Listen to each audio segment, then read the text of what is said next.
عبداللہ بن زبیر آج روزہ رکھتے تھے، 8 دن کے بعد افطار کرتے تھے، 8 دن نہ کھاتے نہ پیتے۔ گرمی اور سردی کے ساتھ اللہ آزماتا ہے۔ میرے عزیزو جوان نہ ہو، روزے نہ چھوڑنا، یہ اللہ کے قرب کا بہت بڑا عمل ہے۔ ہر عمل کی جزا جنت ہے اور روزے کی جزا اللہ خود ہے۔ الصوم لی وانا اجزا بہ، میرے اللہ نے فرمایا روزہ میرے لیے ہے اور روزے کا بدلہ میں خود ہوں۔ کام چھوڑ دینا، تھوڑے کر لینا، کام تھوڑا کر لو۔ ان یونیورسٹی والوں سے کہتا ہوں پڑھائی تھوڑی کر دو بچوں کی، آپ سے کہتا ہوں اپنے کام تھوڑے کر دو، اپنے نوکروں کی ڈیوٹی تھوڑی کر دو، سب کو روزے کے لیے تیار کرو، خود روزہ رکھو، گرمی برداشت کرو، بھوک برداشت کرو، پیاس برداشت کرو۔ اللہ قیامت کے دن کی گرمی سے بچائے گا، بھوک سے بچائے گا، پیاس سے بچائے گا۔ معاذ بن جبل کا جب انتقال ہونے لگا فرمایا میرے اللہ تو جانتا ہے مجھے زندگی سے پیار تھا، مجھے زندگی سے پیار تھا، اللہ کی قسم میرے رب، تیری قسم میرے رب، پیسوں کے لیے نہیں، دنیا کے لیے نہیں، مجھے پیار تھا تیری بارگاہ میں لمبے لمبے سجدے کرنے کے لیے، مجھے زندگی سے پیار تھا شدید گرمی میں روزے کی پیاس کو برداشت کرنے کے لیے، مجھے زندگی سے پیار تھا تیرے علم کو سیکھنے کے لیے، تیرے قرآن کو سیکھنے کے لیے۔ میں نے اس لیے دنیا سے پیار، زندگی سے پیار کیا کہ گرمی کی شدت کے روزے رکھوں، لمبے لمبے سجدے کروں، تیرے علم کی محفلوں میں بیٹھ کر تیرے علم کو حاصل کروں۔ اپنی اس جوانی کو استعمال کرو، بھوک سے لڑو، پیاس سے لڑو، جب پیاس لگے، جب بھوک لگے ہاتھ اٹھاؤ، اللہ کی قسم تمہاری دعاؤں پہ عرش ہلے گا، عرش ہلے گا۔ بزدل نہ بننا، بزدل نہ بننا، روزہ نہ چھوڑنا، روزہ نہ چھوڑنا، بزدل نہ بننا۔ ایک جنگ لڑی گئی ہے یمامہ، 12,000 صحابہ، 1,00,000 مرتد مسلمہ کذاب کے ساتھی۔ ہائے ہائے ہائے، بڑی خوفناک جنگ تھی، اس میں 3,000 شہید ہوئے، صحابہ، تابعین اور 700 حفاظ علماء شہید ہوئے۔ تو جھنڈا تھا زید بن خطاب کے ہاتھ میں، شہید ہو گیا، گر گیا۔ پھر جھنڈا اٹھایا سالم رضی اللہ عنہ، وہ زخمی ہو کے گر گئے، جھنڈا گر گیا۔ جھنڈا اٹھایا حبیب نے، وہ شہید ہو گئے، جھنڈا گر گیا، افراتفری مچ گئی، بڑی مشکل۔ میں جنگ کا قصہ نہیں سنانا چاہتا، ایک قصہ سنانا چاہتا ہوں۔ ایک صحابی زخمیوں کو تلاش کرتے ہوئے پانی پلا رہے ہیں، پانی پلا رہے ہیں، پانی پلا رہے ہیں۔ جا کے دیکھا تو حضرت سالم، وہ جنہوں نے دوسرے نمبر پہ جھنڈا اٹھایا تھا، ان کا سانس چل رہا تھا اور اس میں پیاس کی شدت انتہا پہ ہوتی ہے۔ ان قریب گئے، سالم آنکھیں کھولی، کیا ہوا؟ کہا اللہ نے فتح دی ہے، خیر ہے، خیر ابھی ہوئی نہیں تھی، جنگ چل رہی تھی۔ کہا پانی پیو گے؟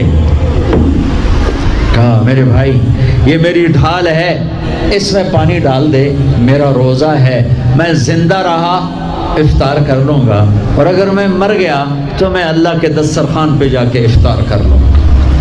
اس حال میں روزہ نہیں چھوڑا۔ اور تم کہو جی گرمی بہت ہے، رکھے نہیں جاتے، چھٹی لے لو 1 مہینہ اپنی یونیورسٹیوں سے، لیکن روزے کی چھٹی نہ کرنا۔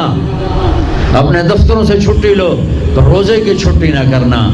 فَيَنْظُرَ كَيْفَ تَعْمَلُونَ، میرا اللہ دیکھنا چاہتا ہے کہ کس طرح اس کو راضی کرتے ہو۔ عاشق ہوویں، عشق کماویں، دل رکھیں وانگ پہاڑاں ہو، سائے سائے بدیاں ہزار غلامیں، کر جانے باغ بہاراں ہو، منصور جائے چک سولی دیتے، جڑے واقف کل اسراراں ہو، سجدیں سر چائن باہو، توڑے کافر کہن ہزاراں ہو، عاشق سوئی حقیقی جڑا، قتل معشوق دے مننے، سیر نو جوڑے تے مکھ نہ موڑے، بمیں 100 تلواراں کھنے، سچا عشق حسین علی دباہو، سر دیتے تے راز نہ بننے۔ ہاں بزدل نہ بننا کہ جی بھوک لگ رہی ہے، جی پیاس لگ رہی ہے، اللہ اس دن کی بھوک سے بچائے گا، پیاس سے بچائے گا۔ مدینے سے روزہ رکھ کے پیدل چلتے اور مکے میں آ کے افطار کرتے، 8 دن کا روزہ جسے صوم وصال کہتے ہیں، نہ کھانا نہ پینا، اور وہ تو بڑے شیر نرد ہے، یہ تو فرض روزہ ہے۔ میرے عزیزو، میرے بچوں بچیوں، روزہ نہ چھوڑنا، روزہ نہ چھوڑنا، روزہ نہ چھوڑنا۔ یہ اللہ کی رحمتوں کا مہینہ ہے، یہ قرآن کا مہینہ ہے، یہ تورات کا مہینہ ہے، یہ زبور کا مہینہ ہے، یہ انجیل کا مہینہ ہے۔ سارا آسمانی علم رمضان میں اترا، تورات رمضان میں، زبور رمضان میں، انجیل رمضان میں، قرآن رمضان میں، ابراہیم علیہ السلام پر چھوٹی کتابیں رمضان میں۔ اور رمضان کا مطلب پتہ کیا ہے؟ رمضان کا مطلب ہے جل جانا۔ رمضان کو رمضان کیوں کہتے ہیں؟ کہ اس میں روزہ انسان کے بدن کو جلاتا ہے ایک طرف، اور دوسری طرف روزہ اس کے پچھلے سارے سال کے گناہوں کو جلا کر راکھ کر دیتا ہے۔ جب آخری رات ہوتی ہے تو یہ گناہوں سے ایسے پاک نکلتا ہے جیسے ماں کے پیٹ سے آج نکلا ہو۔ روزہ نہ چھوڑنا۔ سب کی بخشش ہو جاتی ہے رمضان میں، سوائے 4 آدمی، سوائے 4 آدمی، سوائے 4 آدمی، سوائے 4 آدمی۔ اللہ نہ کرے ہم میں کوئی ہو۔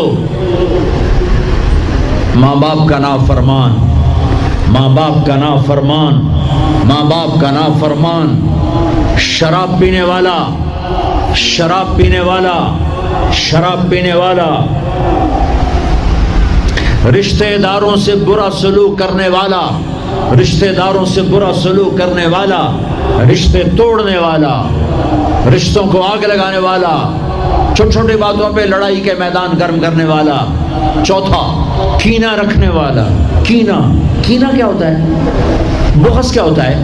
بغض، بغض کہ مجھے نفرت ہے، نعمان سے مجھے نفرت ہے، یہ بغض ہے۔ کینہ کیا ہے؟ کہ نفرت کے ساتھ میں نقصان پہنچانا چاہتا ہوں، وار کرنا چاہتا ہوں، یہ اس سے اوپر والا سٹیپ ہے کینہ۔ کینہ رکھنے والا، شراب پینے والا، ماں باپ کا نافرمان، رشتہ داروں سے توڑنے والا، ان کے علاوہ سب کی بخشش ہو جاتی ہے۔ یہ بھی معلق، ہاں بھائی اگر یہ توبہ کر لے ان کو بھی معاف کر دے، ان کو بھی معاف کر دے جائے۔ خیر فاسٹ دا تا نہ ہی فاسٹ نہ بجیاں ہی رہنا پیسے دے، مگر بج بج کملے ہو جاؤں گے، نہ پیسہ لبڑا نہ ڈگری لبڑی نہ جنت۔ اللہ جنت سب کو دے، آپ کو بھی دے، مجھے بھی دے۔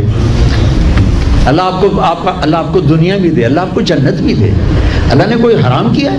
حلال کماؤ جتنا مرضی کمانا ہے، لیکن یہ یاد رکھنا حرام جلدی آتا ہے، حلال دیر سے آتا ہے۔ حرام ہمیشہ زیادہ ہوتا ہے، حلال اس کے مقابلے میں تھوڑا ہوتا ہے، لیکن یہ برکت والا ہوتا ہے، وہ بے برکتہ ہوتا ہے۔ حرام نسلیں اجاڑ دیتا ہے، خاندان تباہ کر دیتا ہے، اور حلال بہار ہی بہار لاتا ہے۔ بڑی پرانی بات ہے، میرا گاؤں ہے، میرا ضلع ملتان ہے، اور اس میں چھوٹا سا ٹاؤن ہے تلمبا، اس کے ساتھ میرا گاؤں ہے۔ ہماری 3 دن کی جماعت چیچا وطنی آئی ہوئی تھی، تو ایک بزرگ تھے وہاں بڑے اللہ والے، ان کی خدمت میں ہم گئے تھے ملنے۔ تو 2 صاحب آئے، ایک کا تو نقشہ بھول گیا، ایک کی شکل بھی یاد ہے، نقشہ بھی یاد ہے۔ اس نے جو ایکشن کیا اور جو سوال کیا اس سے وہ ایسے گڑ گیا۔ 1972، 43 سال ہو گئے اس بات کو۔ وہ ایسے بیٹھے تھے، وہ آئے ایسے احتیاط میں بیٹھے، انہوں نے کھدر، خاکی کھدر کے کپڑے پہنے ہوئے تھے، کھدر کے، اور بڑا چشمہ تھا، سفید ٹوپی تھی، اور یوں احتیاط بیٹھ کر کہنے لگے حضرت جی دعا کرو اللہ رزق حلال دے تے بہت سارا دے۔ بھائی یہ ایکشن مجھے ایسا گڑ گیا کہ نہ کپڑوں کا رنگ بھولا نہ اس کی شکل بھولی۔ حضرت جی دعا کرو اللہ رزق حلال دے تے بہت سارا دے۔ تو وہ ہنس پڑے، کہنے لگے حلال تو تھوڑا ہی لگو۔ انہوں نے بڑے پولے منہ سے کہا حلال تو تھوڑا ہی لگو۔ یہ نہیں کہ آپ فاقوں مرو گے، حرام زیادہ رہے گا، حلال کم رہے گا، لیکن بابرکت ہوگا، عزت، آبرو، اطمینان، سکون، چین۔ اللہ کی قسم حرام کا پیسہ بھی کانٹا بن کے تمہارے ضمیر میں اتر جائے گا، تمہاری نیندیں حرام کر دے گا، تمہاری نسلوں کو برباد کر دے گا، تمہاری اولادوں کو نافرمان کر دے گا۔ کن کے لیے کماتے ہو؟ وہی تمہیں ذلیل و خوار کر کے رکھ دیں گے۔